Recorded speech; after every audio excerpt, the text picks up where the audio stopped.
큐티인 간식 타임 6월 16일 목요일 너에게 전한 복음 베드로전서 1장 13절에서 25절의 말씀.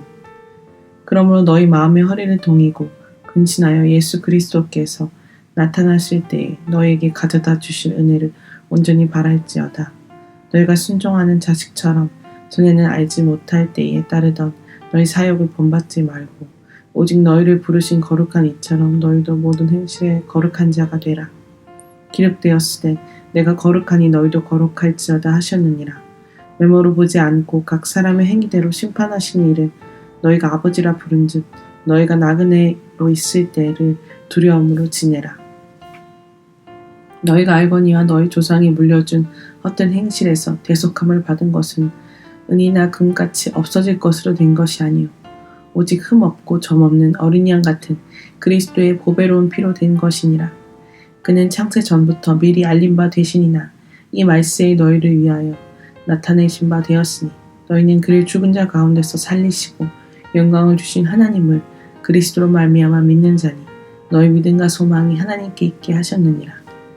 너희가 진리를 순종함으로 너희 영혼을 깨끗하게 하여 거짓이 없이 형제를 사랑하기에 이르렀으니 마음으로 뜨겁게 서로 사랑하라.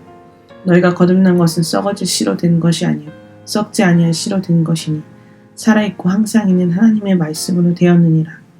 그러므로 모든 육체는 풀과 같고 그 모든 영광은 풀의 꽃과 같으니 풀은 마르고 꽃은 떨어지되 오직 주의 말씀은 세세토록 있도다 하였으니 너에게 전한 복음이 곧 이 말씀이니라.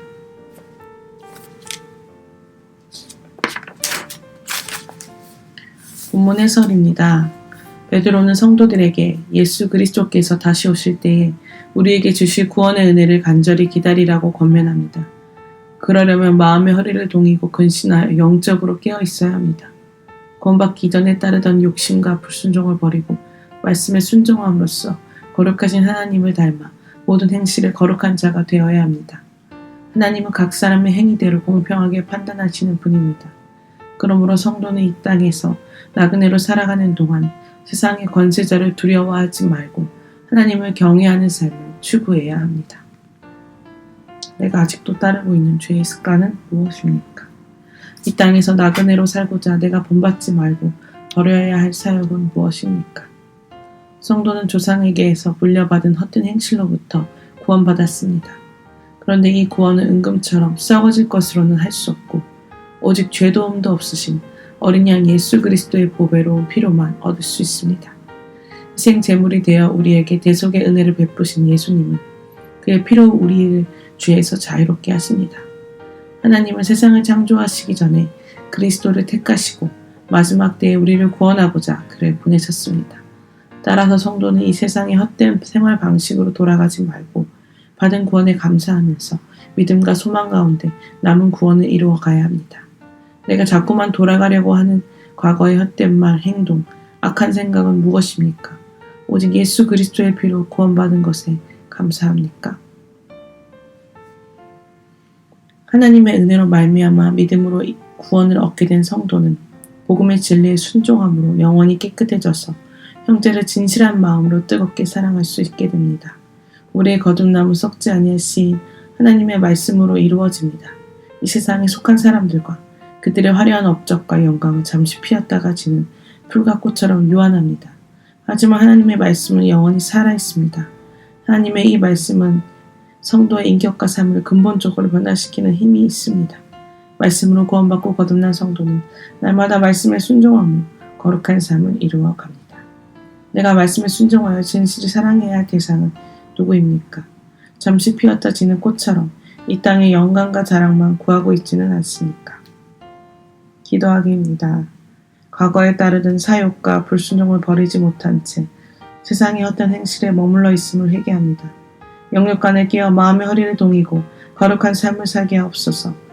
하나님께만 모든 소망을 두고 진리의 말씀에 순종하여 제 곁에 지체들을 진실히 사랑할 수 있도록 도와주옵소서. 묵상 간증입니다. 나도야 그리스도인. 6남매의 막내로 의존적인 성격의 저는 남편의 좋은 학벌과 성품, 늘 확신에 찬 모습이 마음에 들어 결혼했습니다. 시댁은 권사님이신 시어머니를 비롯해 대부분 기독교인들이었습니다. 그래서 맏며느리인 나만 성실히 가족에게 최선을 다하면 시댁 식구들이 초신자인 나를 신앙의 길로 이끌고자 아량을 베풀어 줄 거야라고 생각했습니다. 하지만 막상 결혼해보니 남편은 어머니와 정신적, 물리적으로 밀착되어 있고 두 사람은 빚지는 일을 대수롭지 않게 여겼습니다. 그러다가 저는 지적장애를 가진 첫 아이를 낳았습니다. 남편은 친구들과 어울리기를 좋아하며 육아에 관심이 없고 연로하신 친정 부모님도 제게 도움이 되지 않았습니다. 고아와 가부가 된 것만 같은 저는 시어머니를 보면 주님을 부르고 싶지 않나 살기 위해 주님을 부를 수밖에 없었습니다. 그때 우연히 큐티책을 알게 되어 매일 읽으며 책에 써있는 대로 따라서 기도했습니다. 혼자 큐티하며 기도하고 삶에서 성실히 노력도 해보았지만 여전히 무엇 하나 안 되니 상심과 생색이 커지다가 결국엔 절망과 낙심으로 인생을 놓아버리고 싶었습니다. 이후 저는 큐티 말씀을 나눌 수 있는 공동체에 속해 양육을 받았습니다. 그러자 주님을 알지 못할 때 저질렀던 여러 죄, 곧 혼자 순결을 지키지 않고 낙태한 죄가 생각나 회개하게 되었습니다. 거룩하신 하나님처럼 모든 행실에 거룩한 자가 되기는커녕 조상이 물려준 헛된 행실을 따라 살아온 저의 모습을 보고 돌이키게 된 것입니다. 그리고 자존감이 낮은 제가 환경으로 자존심을 지키려다가 아무것도 안 되니 자책과 연민으로 우울증이 왔음을 알게 되었습니다. 평소에 저는 남편과 어떤 대화도 통하지 않으니 관계를 포기한 채 큰 소리 없이 지냈습니다. 그러나 함께 믿음의 공동체에 속해 가던 남편은 지체들의 권면으로 시댁에 저의 우울증과 시댁으로 인한 고충을 알렸습니다.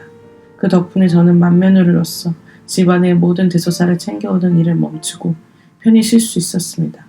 그런데 오늘 형제를 뜨겁게 사랑하라는 말씀에 마음이 찔렸습니다. 힘들다는 핑계로 형님과 동서에게 소극적으로 대하며 되도록 만남을 피해왔기 때문입니다.